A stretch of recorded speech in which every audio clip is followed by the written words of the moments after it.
seja bem-vindo, seja bem-vinda. Se você assistiu a esses vídeos em que eu falo da camisinha feminina e masculina, você já sabe, são os métodos mais completos, porque não só previnem a gravidez, como também evitam doenças sexualmente transmissíveis.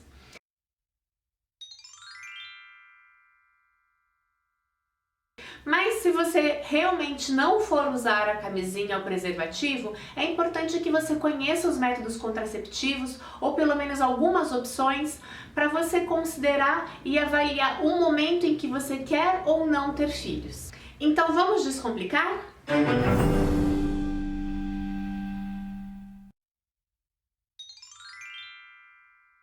A pílula anticoncepcional é um dos métodos mais conhecidos.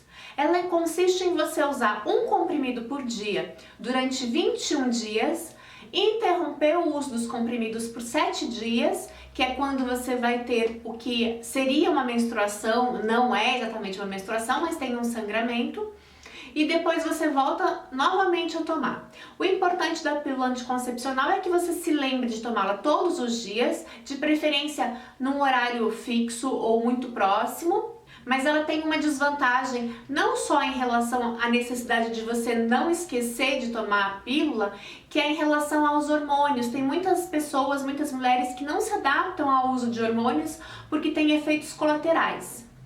As pílulas que são vendidas hoje já são com uma dosagem muito inferior e causam muito menos efeitos colaterais, mas mesmo assim tem pessoas que não se adaptam, que fazem retenção de líquido, que têm enxaqueca, que apresentam alteração de humor, enfim. Eu falei sobre a interrupção dos comprimidos, né? Você usar 21 dias, parar por 7 dias e voltar a tomar depois, mas tem pessoas que não fazem essa interrupção, que tomam a pílula direto. Então, cada caso é um caso e o importante é conversar com a ginecologista sobre isso para verificar se é um bom método para você e se você pode usar sem interromper ou se é melhor fazer essa pausa de 7 dias.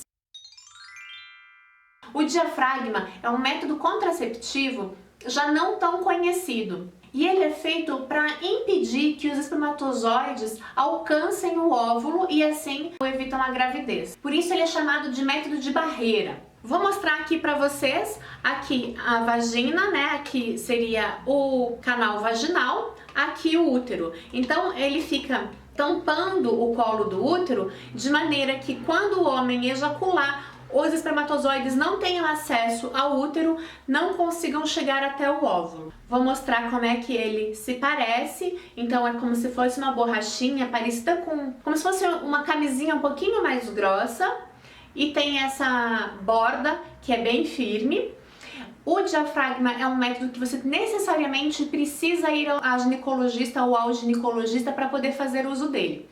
Porque o profissional vai ter que medir o colo do seu útero para poder determinar qual é o tamanho. Ele tem alguns tamanhos e você tem que ver exatamente qual é o tamanho que vai ser o certo para você não ter uma surpresinha meses depois. A vantagem do diafragma é que ele não vai te dar uma alteração como faz o hormônio. O que poderia ser considerado uma desvantagem é a necessidade de você conhecer bem o seu corpo para fazer a inserção correta, e o tamanho dele precisa ser reavaliado caso você tenha uma perda ou um aumento de peso importante.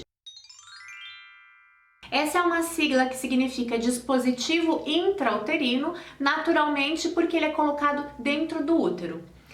Ele é esse aqui, ó, esse Tzinho aqui, esse é o DIU de cobre. Para fazer essa colocação é importante que a mulher esteja menstruada, facilita que o colo do útero esteja mais aberto para que a ginecologista possa fazer essa inserção. Normalmente o DIU ele é indicado para pessoas que já tiveram filhos. Não é impossível, existem ginecologistas que mesmo a mulher não tendo tido filhos, ainda assim elas fazem a inserção. Mas é mais fácil de você conseguir colocar o DIU quando você já teve filhos. A beleza do DIU é que você pode ficar com ele por até 10 anos. Então você não tem que ficar se lembrando de tomar pílula, você não tem que ficar comprando ou buscando preservativo na unidade de saúde. Você simplesmente esquece da possibilidade de engravidar. O importante, claro, é assim que você fizer a inserção do DIU, você fazer acompanhamento dele. Você faz uma ultrassonografia vaginal logo nos primeiros dias após a inserção do DIU, um mês depois, e alguns médicos indicam que você repita 3 meses depois. Então, especialmente nesse primeiro mês, você continua usando o preservativo, que é para garantir que ele esteja bem certinho no lugar onde deve estar, para evitar de fato a gravidez. Na hora de colocar o DIU, você sente bastante dor, mas poucas horas depois você já não sente mais nada. Algumas pessoas referem ter um aumento de fluxo menstrual com o uso do DIU, mas não é todo mundo que se queixa disso. E uma ressalva importante é que os ginecologistas referem que o DIU ele aumenta o risco de infecção quando a mulher tem diversos parceiros sexuais. O DIU ele é colocado nas unidades de saúde mesmo, sem custo nenhum.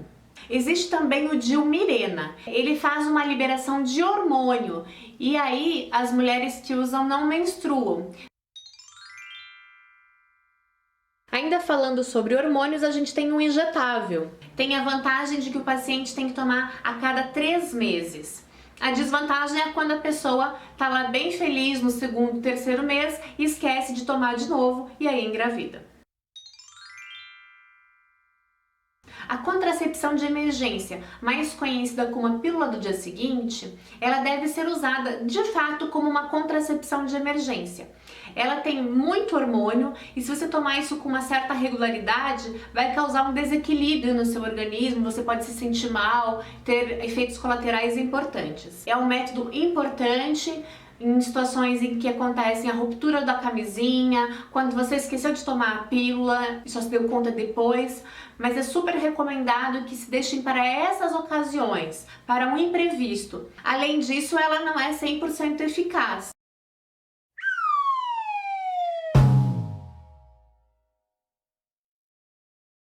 Então, quanto antes você tomar a pílula do dia seguinte, maior a eficácia, mas ela não garante que você não vai engravidar, apenas diminui o risco. Eu não falei de todos os métodos contraceptivos, eu não falei dos métodos naturais. Se você tem interesse neles, você me pede e eu faço um vídeo depois abordando cada um deles. Se você teve uma experiência muito boa com algum deles, faça aí uma sugestão para as outras mulheres também e verificarem se elas podem se beneficiar com eles. Se você teve uma experiência muito negativa também, conta aí pra gente, a gente pode conversar um pouquinho sobre isso. Claro que nenhum método é 100% seguro, o único método que realmente garante que não haja uma gravidez é a abstinência, mas para quem tem uma vida sexualmente ativa, a gente tem que considerar que imprevistos acontecem. É importante você conhecer bem o método contraceptivo, avaliar qual é o melhor para você, qual você vai se adaptar com mais facilidade. Então esse é o recadinho de hoje, espero vocês no próximo vídeo, um abraço e até mais!